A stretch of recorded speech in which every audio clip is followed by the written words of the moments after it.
Hey, hey, hey, everybody. I am live and we're going to be talking about the 9 ways of digital. I'm setting up a few things here. I'm going to give people enough time to get into this training. And I'm just really excited to be talking about the different ways that you can make money digitally based off of the things you already know.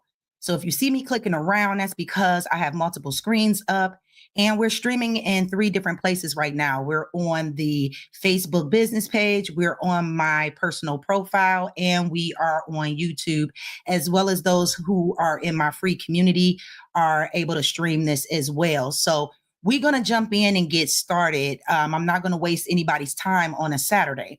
So let me do this here. Let me bring this up on the stage real quick and let me put myself, probably take me off a screen, period. Okay, there you have it. So we're going to be talking about the 9 ways of digital.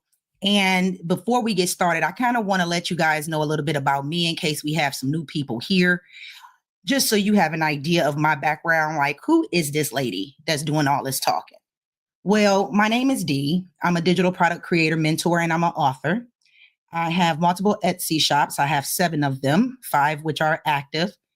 I'm also the digital product knowledge expert for the Unleashed Women's Entrepreneurs Network of over 25,000 entrepreneurial women, and a mentor for creators like yourself who are serious about turning their knowledge, skills, or passions into a profitable digital product empire. So I know what it's like to be all over the place and being pulled in a million different directions because there's a lot of information out on the net and you're trying to get all the information for free. I mean, come on, let's be real. We be trying to, and then we be trying to be here, there, everywhere. And then when we do that, we're confused. We get overwhelmed. We are trying to gorilla glue all the pieces together because we're learning things from different people who do different things in different ways. And I built my digital product empire on a whim, to be honest. I was all over the place. And it wasn't until recently when I was trying to plan out my 2025 year that I asked myself, how can I make this easier? Like, if I was to go back knowing then what I know now, how would I have built this empire that I built for myself? How can I do it easier? And when I came up with the way on how I would do it, I came up with the Empire Method. Now that's what I teach now, and I do it for free. So I basically help people accomplish their goals by building out a digital product business for themselves that can produce passive income. Now, I know I'm just talking, and probably a lot of people are just hearing me talk, and I'm not the kind of person that like to show income a lot because I just don't. When people ask me about income, I feel like you're in my personal bank account, and that's personal, right? So, but I'm gonna show you a few things. So this is Etsy shop number 1 out of the 5 that are active. These are my top selling products on that Etsy shop, which is Design Diva.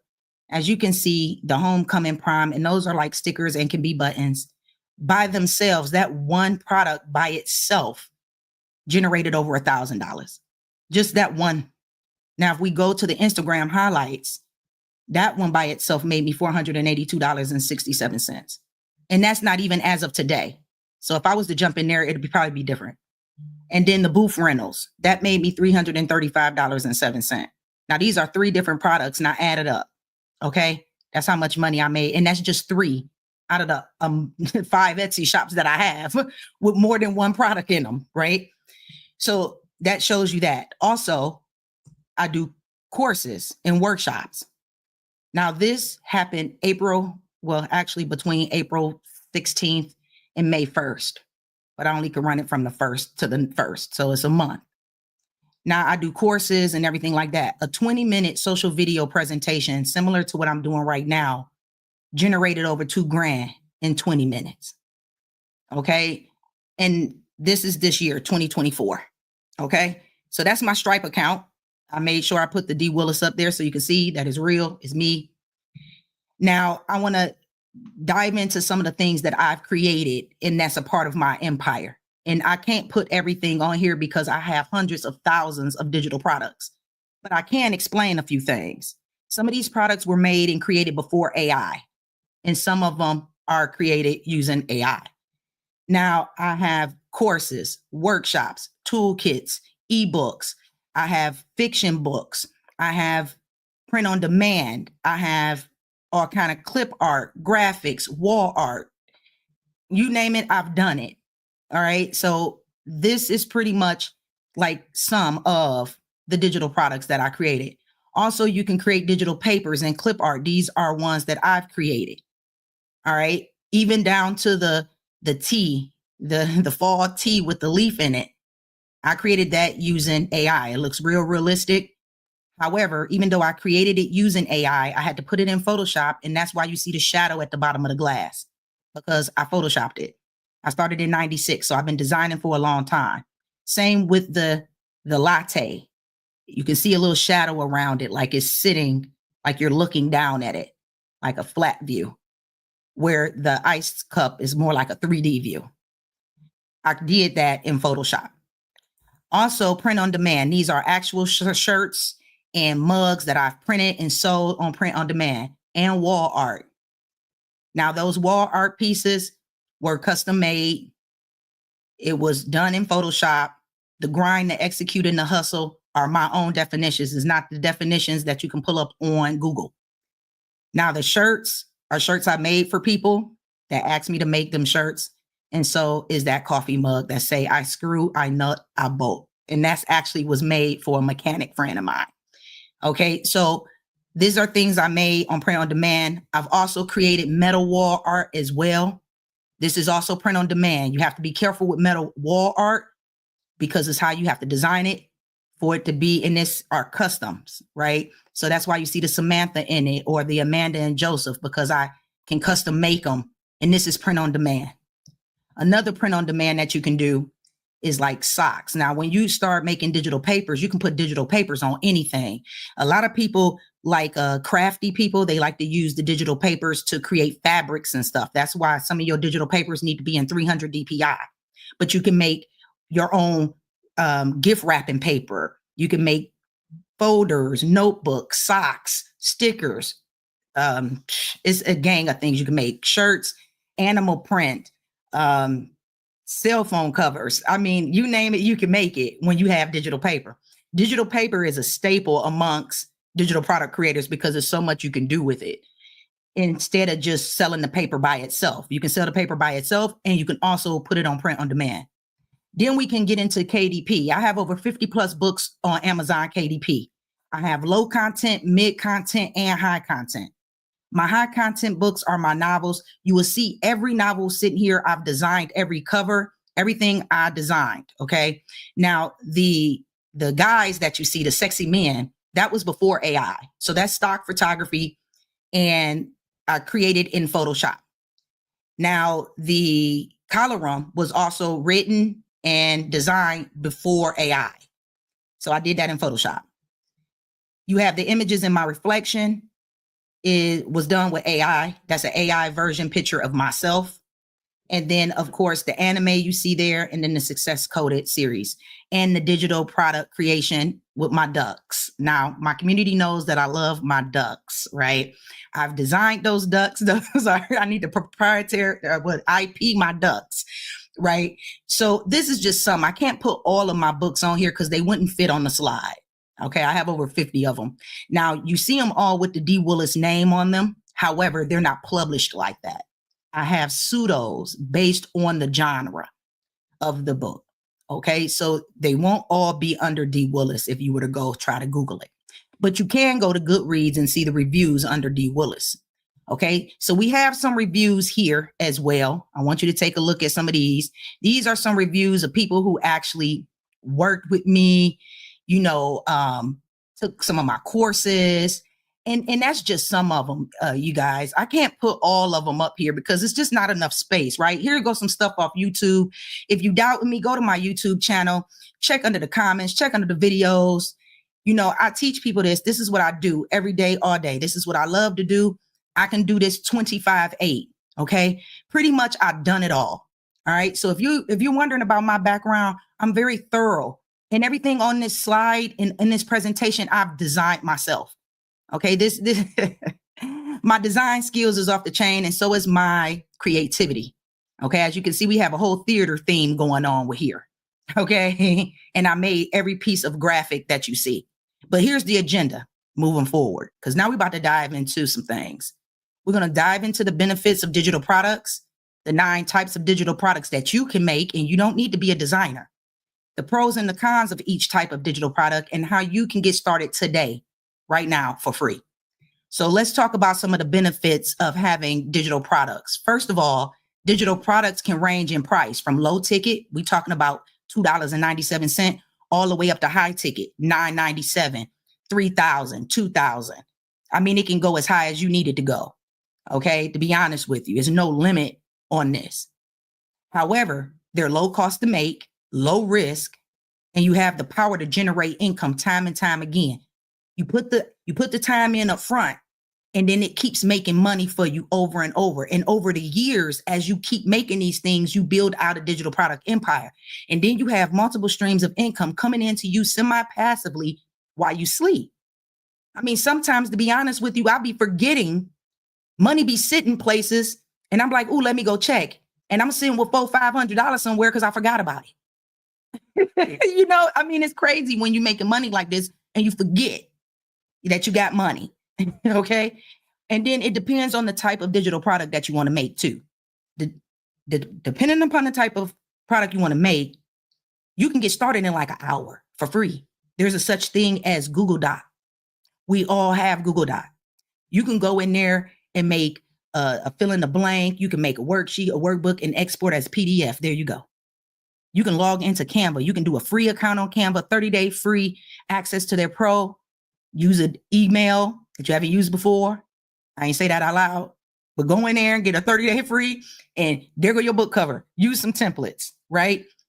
It's very simple to get started, depending upon what you want to do. And there's no extra time or cost associated with selling digital products because they are instant downloads. You can scale your income without scaling your workload. Seriously. You can use one product depending upon how thorough you made it and how big you made it. You can make one big product and pull different products out of that one product. So it's not even no thought process in it. Once you make the core product, you can make product splinters, and now you got a whole bunch of other products. And then you got the choice to sell this product, sell that, hold on to this for a while. I have books that I've written that I haven't even published yet, but they're done. And when I get ready to publish them, then I can, because I have them. They're assets.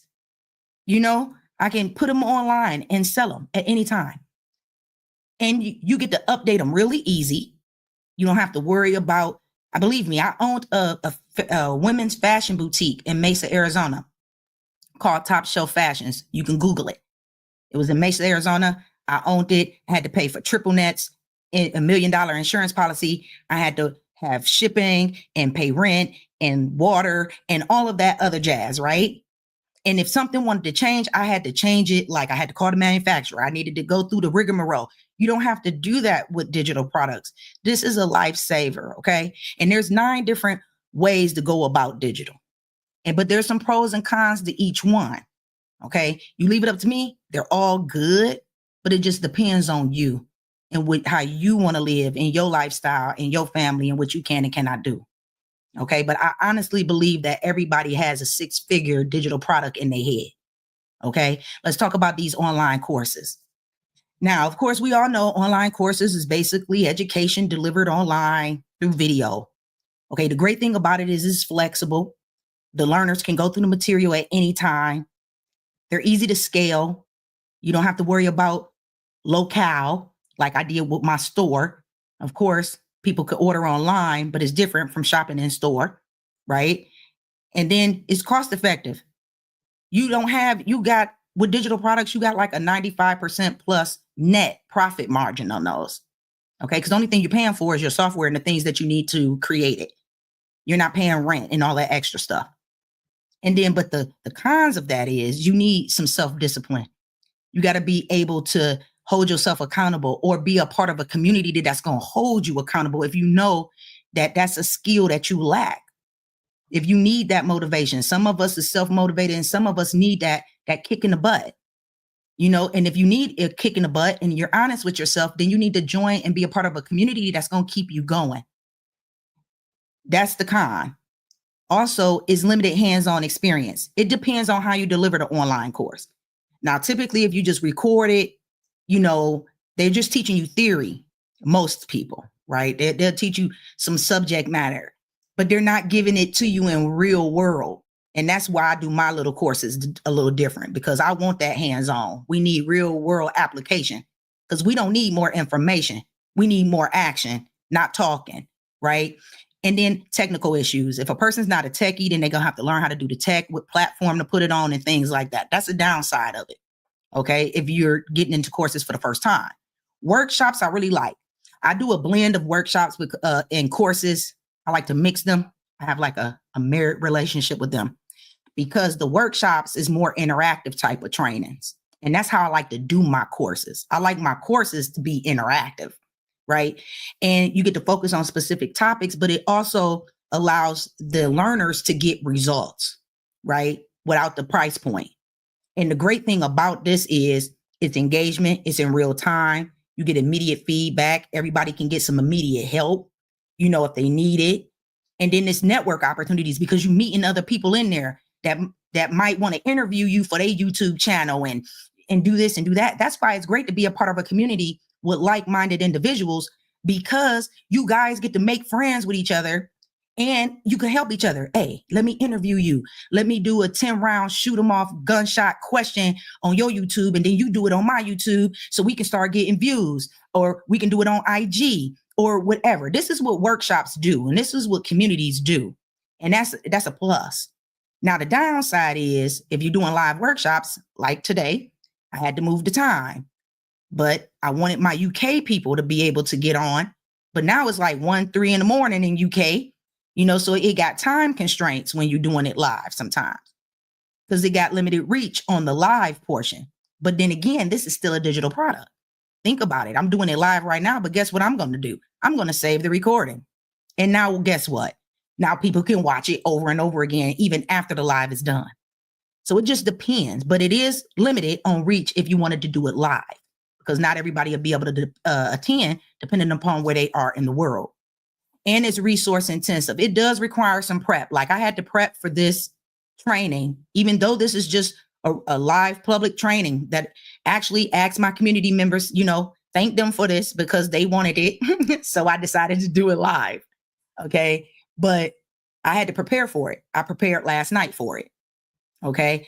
And of course I had to design the slides and everything like that, and put all the information together in a way that everybody can pretty much understand it. Then you got your coaching programs, which I also have, right? But my inner circle is more one-on-one and group. My inner circle can get me one-on-one, and they do a group inner circle. However, I prefer group coaching because it allows you to make sure everybody obtains the goal and you're able to give them some assistance in groups instead of trying to do one-on-one, because then that gets into your time. There's only so many hours in a day. And if you're spending an hour coaching one-on-one, that means you're only meeting like 8 people a day for an 8-hour shift, and then you want to spend time with your family. You can never go beyond 8 people if you do it one-on-one. But if you're doing it in a group and you're holding a couple of groups a day, and it's unlimited to how many people can come into the group and you can talk to them. So the good thing about this coaching program is they get to see results. Okay. Individual needs can be met. They have check-ins. They have accountability. Okay. And it's a higher perceived value. That's why a lot of coaching programs you would see that they'd be like, well, $5,000, $8,000 for this coaching program. That's because they're spending their time to do it. Right. So it does have a higher perceived value, but people are expecting a higher result too. Right. And then you have the downside of that is the time. It dips into your time. You're not going to have a lot of time freedom unless you do it in group format. And it changes in scalability. It's challenging. Again, the bigger the group, it's kind of harder to make sure 1,000 people in a group get the same result as if you had only like 6 people going through at a time. Okay. So that's the challenge. And it costs more. because depending upon your coaching program and how many people going to be on, your software and your capacity and your bandwidth within your business got to be able to hold that, right? So that can get into some cost, right? Now let's talk about these ebooks on KDP. They're basically digital books published and distributed through platforms like Amazon. Now, the thing about the ebooks is there's 3 types. You have the low content, and that's kind of like your notebook repeated pages. Like your mid content is like your word puzzles and your coloring pages, things that the pages have different things on them. Where the low content is like repeated pages, like a notebook with just lines in it, right? So those are kind of like your low content. Your mid content is like things that's different. Mid content is like your mileage books and things like that, where they got to write. And even though every page is the same, it's just more things you have to put into the book. And then your high content is like your nonfiction publications and your fiction books, novels. Okay, so we talking about novellas and novels at that point on a more higher level. The great thing about them is they're low cost to do. Again, you can do it in a Google Doc. You can distribute worldwide on Amazon, and it's a way to earn passive income. And I say semi-passive because if anything changes in your book, depends on what you're writing about, you're going to want to update that file, and it's just nothing but a click of a button. Now, the downside of this is market saturation. Now, depending upon what you're writing and what niche you're going into and what type of book you're creating, it can be some high competition for it. However, that's why I teach a one-person business, and that's why I like to blend your skills, your interests, and your passions into one, and you need to be yourself, because nobody can be you. Nobody lived your life but you. They might have had similar situations, but they're not you. And as long as you keep you true to who you are competition of one. You have no competition. You will stand alone. And that's how you create your USP. When they're talking about your unique selling proposition, you don't have to sit there and think of one. Just be yourself. That is your unique selling proposition. The way you talk, the way you speak, the way you move, that's you. And don't change it, because that's what's going to make you unique. Now, it is a lower perceived value because, you can get these. You can go on Amazon Kindle right now and see books for download, $1.99, $2.99. That's okay. It adds up. Okay. Trust me. All right. But they do have a lower perceived value, and marketing effort is required. And that depends on the type of book. I have not put any marketing behind any of my books, not one, except the first one. And that was Colorum. And that's because it was a novel and it's a fantasy fiction with over 86,000 words, 300 and something odd pages, and 43 characters. Of course, I put money behind it. Okay. I did the book blogger thing. But if you're doing like a novella size, 30,000 words, nonfiction, you really don't have to put a lot of money in advertising that. Most likely people that's searching for it is going to get found. Okay. Especially if you have a nice cover design. Now let's talk about this print on demand. Now, print on demand can be considered your books if they're public, if they're not ebooks, if they're not Kindle. So if they're doing a paperback, which that's why I love Amazon KDP, because they can download the Kindle version or they can get the paperback or hardcover. And if they choose the paperback or hardcover, it then becomes print on demand. So now it's not like you have to order a ton of books and be out here in the street trying to sling books out your trunk. Right? They order it from Amazon print it when it's ordered, and then you keep the difference of the price. So you're not coming up with no money up front. The apparel works the same way in any kind of merchandise that's print on demand. And we're talking about wall art. We're talking about sheets, bedding, Christmas ornaments, you name it. Most likely puzzles. They can be print on demand too. Okay. Just depends on your vendor. And I got all the vendors, so I know. So definitely print on demand is good because you don't need no inventory. It reduced the risk because it's only printed when somebody buy, and then you get to customize it because now you're making the graphic for it, the design for it. They're printing it and shipping it to the customer, so you don't have to worry about it. The downside about it is lower profit margins because, again, you might charge $25 for it, but your vendor might be like $15. So you're only making $10 in between, so, but the good part is you don't have to pay nothing up front. in some cases. Depends on where you're selling from too. Because if it's Etsy, Etsy puts a hold on your money first, and then you're gonna, I mean, even though they are put it in the bank, but you don't want to wait a couple of days or a week before they put it in the bank before you order it for your customer, because then your customer, again, longer fulfillment times. There we go. That's the second one. Okay, because now they gotta wait. No, if you have the money in the bank, you can hurry up and purchase it so that can be delivered, and then Etsy will just refund you your money. And that's if you go through Etsy. But there's other ways to do POD where it's not like that, where you can get the money faster, immediately, and use their money and buy it. Okay, but that's a whole nother thing. And then quality control depends on the type of product you're purchasing, and this comes more so with drop shipping. And this is why I do not really care for drop shipping, even though it's kind of the same. Okay, POD is kind of like drop shipping, but drop shipping I don't too much care for, because believe me, I've done it. And a lot of times it's coming from China or wherever it's coming from, Dubai, and your customers don't get it for 50 days. Now, here's the thing. When you're selling print on demand or when you're selling drop shipping, it's your brand, your name, your reputation. And yes, you might order the product and they're going to send you a good product because they know they're trying to get a contract. They're trying to get your business. So if you be like, yeah, send me a sample. Yeah, the sample they send you is going to be wonderful. But what are you sending my customer?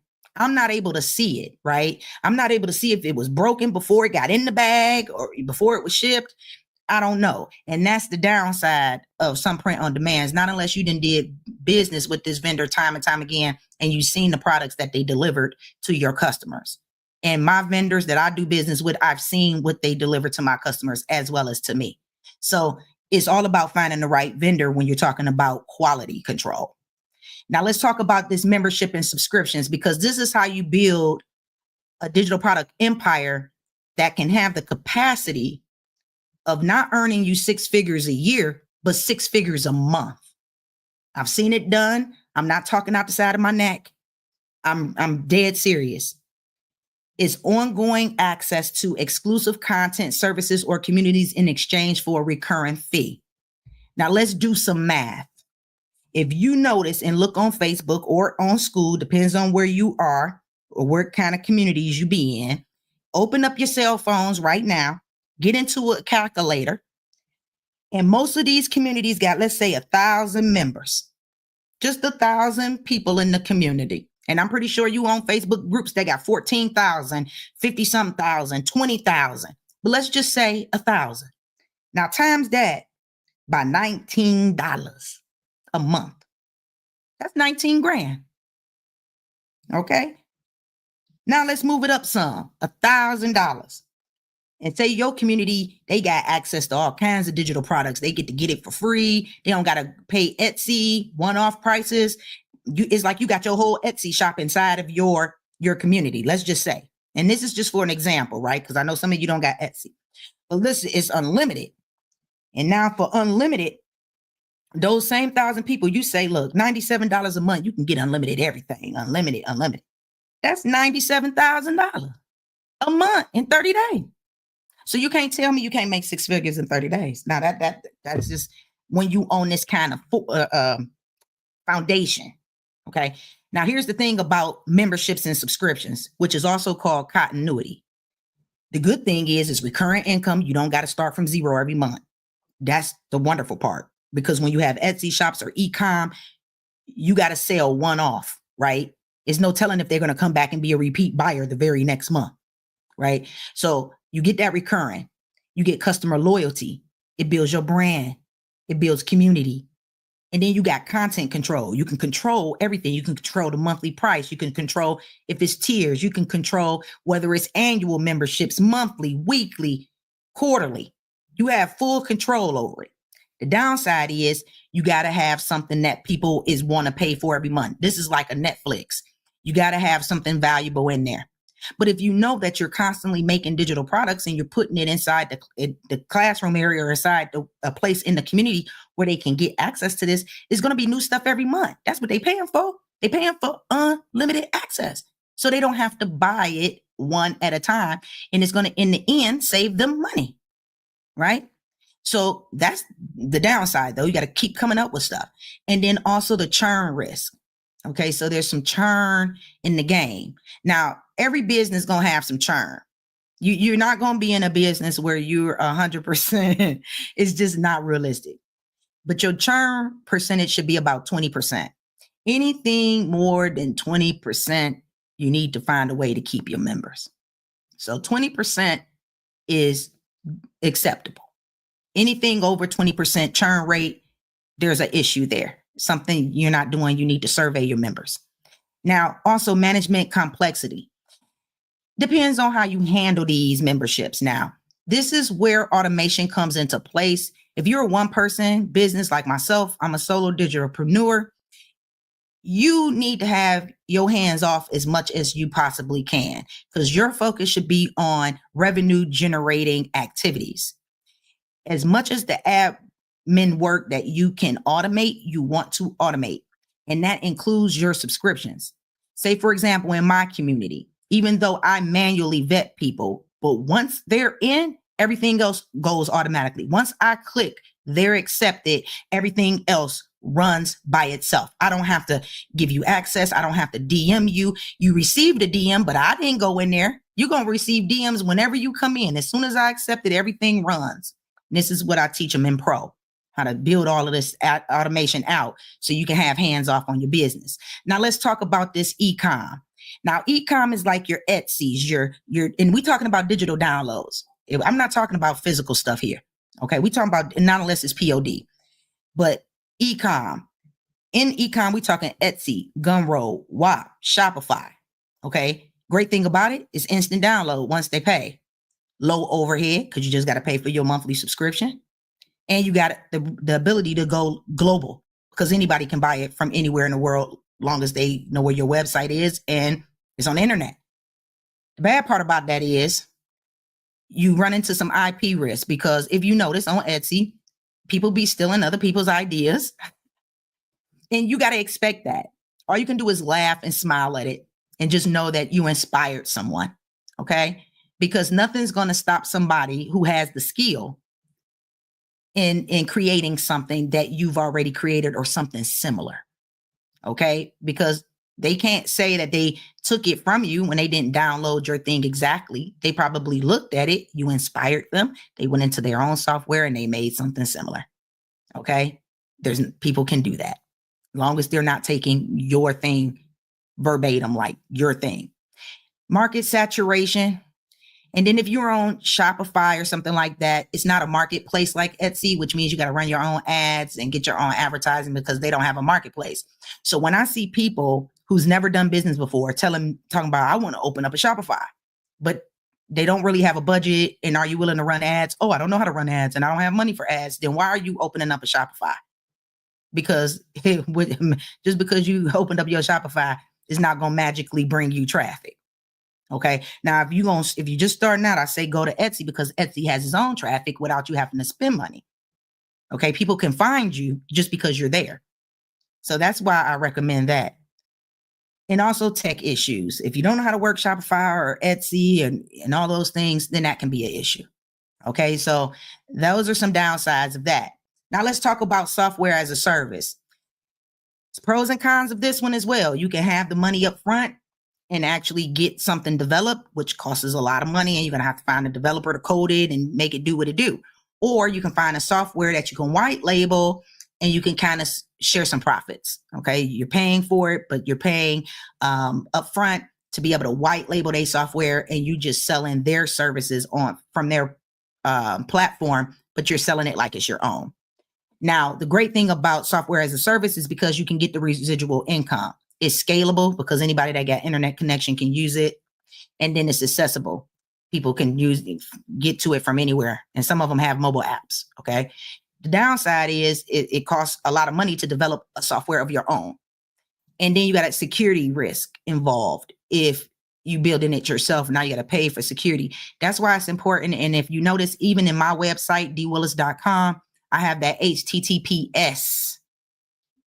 That is to make sure that the browser knows not to collect nobody's information. It is a secure site. If you go to your bank, wellsfargo.com, bankofamerica.com, you will notice that that lock up there and that HTTPS. I even have it on my site. If it does not have a HTTPS, I would not be on it. Okay. Security issues. So you got to make sure that you got that SSL. And then dependence on the internet. Now, if you're doing software as a service, the people got to have the internet to use it, right? They got to have access to the internet. Last but not least, let's talk about this affiliate marketing. This is number 9 right here. Promoting third-party products or services and earning a commission for each sale or lead generated through your referral link. I think affiliate marketing is great. I do affiliate marketing, but it's not the primary source of my income and it's not what I advertise and push. I mean, I recommend products and services that I personally used or have used or currently use, but I don't just recommend stuff to be willy-nilly in it because that's the way I'm making my money. No, that's not the way I'm making my money. But if I'm referring somebody to a product or service, it feels nice to get a little kickback for me sending them a customer because I actually use the thing, right? The great thing about affiliate marketing is low startup costs because it's not your product. You get passive income, especially if it's a product that has a monthly billing associated with it, which means you get monthly commissions. And then you don't have to have any product creation knowledge. You can focus just on promoting or recommending that specific software. And then you have the flexibility to be an affiliate of multiple products across multiple niches. However, don't be unethical with your affiliate marketing. I tell everybody, if you're going to make affiliate money, to really use the product. Like, don't recommend something that you're not using or haven't used before. And be real with the recommendation like you are with your hairstylist and your nail tech. You would not send somebody to somebody's nail tech if they really messed up your stuff, right? So if you like them, you refer them. If not, then you don't. Now, the downside of this is it depends on the vendor because success is going to rely on the back end. But if you use the product, you already know what's going on the back end. You already know about their customer service because you already use the product. But that's a downside if you just promote something that you don't know about because they can be on the back end doing some shady stuff that you don't know about. So you want to make sure you have hands-on with the vendor. That's all. Commission-based earnings. You only earn a percentage of a sale. That can be a downside because it's not guaranteed. But when you're in entrepreneurship, no money is guaranteed. High competition because a lot of other affiliates could be promoting that same exact product. Why should they click your link versus somebody else's link? And that's why on YouTube, you see a lot of people probably promoting, this versus this software, this versus this, and you see them promoting it. But at the same time, they'll be like, hey, if you use my link, you would get a course, you would get some templates, you would get this, because they got to make their sales different. Because what make them click your link if I can get the same thing from over here, right? So that's what it means by high competition and the payout delays. Oh, this is a big one right here. With affiliate marketing, payout days can be out to 90 days. It even works like this on Amazon KDP. You won't get paid until 60 days later on Amazon KDP. If you sell it within that first month, say like you sold a book in January, it will skip February, you get paid out in March. That's because they're giving time for people to do refunds. And you like that, believe me, you do, because if they pay you too soon and somebody do a refund, then they're going to be trying to debit that stuff back out of your bank. So it's good to let it pass the refund period before you give me my money. Okay, that's how you got to look at it, even though sometimes you be wanting that money now. But at the same time, you like, let them go ahead. If somebody cancel, at least they ain't coming to take the money out of my bank. Okay, so that's how you got to think about it. But the payout delays can be something vicious. Now, how can you get started today? Like, okay, D, I done seen all of these different ways of doing stuff. I done seen 9 different ways. D, you didn't show me all of these products that you got and that you doing and all these different ways you making money. Girl, I want to be a part of that semi-passive income. Well, let me tell you something. You can do it and you can do it for free, baby. All you got to do is go to dwillis.com/Empire Digital. That is my free community where I'm teaching and sharing with everybody how they can create a digital product empire. And we start with the core product, the foundation of your entire digital product business. Remember, I was telling you about this core product, and you can pull everything from the core. without even thinking about it. Okay, remember I said that. And that's why I said that. Okay, and that's because, I see a lot going on in the chat. I see a lot going on in the chat. I've been missing stuff. Hey, Naya. Hey, Tracy. Only plans for you. Hey, it's Tarsha.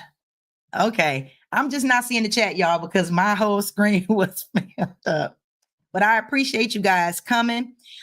Anybody that's in the Empire Digital Builders, know that tomorrow we have our automation training inside of our Zoom. That's going to be private. That's not going to be live streamed at all. So make sure you there. That one's going down at noon. Okay. Hey, Lynn, I'm on a break. Hey, everybody. Okay. So that's it, guys. Enjoy the rest of your Saturday. I appreciate you coming on and partaking. I don't know about what's going on Facebook. I don't think I can comment on Facebook. Facebook comments don't show up on here. I'm gonna have to actually go onto the Facebook pages to respond to anybody because they don't show up inside of my streaming software. Only the YouTube will actually show up here. Okay. Yeah, I think so. Hold on. Let me see if I can change some stuff. Yes, no, maybe. Nope. Okay, I'm gonna keep it on. I'm gonna keep it on here before I mess something up. Okay. All right, guys. Live and in person. That's right, Tracy. I see live and in person. Okay. All right. So I kept it under an hour, y'all. See, I did good. I did good this time. It's under 45 minutes, actually. 42 minutes and 21 seconds and counting. You're very welcome, Lynn. You know, anytime. But you know how we get down in the community. So those who ain't in there, they missing out on the good fun. And it's free to join. So go ahead and join. And all right, guys, love you.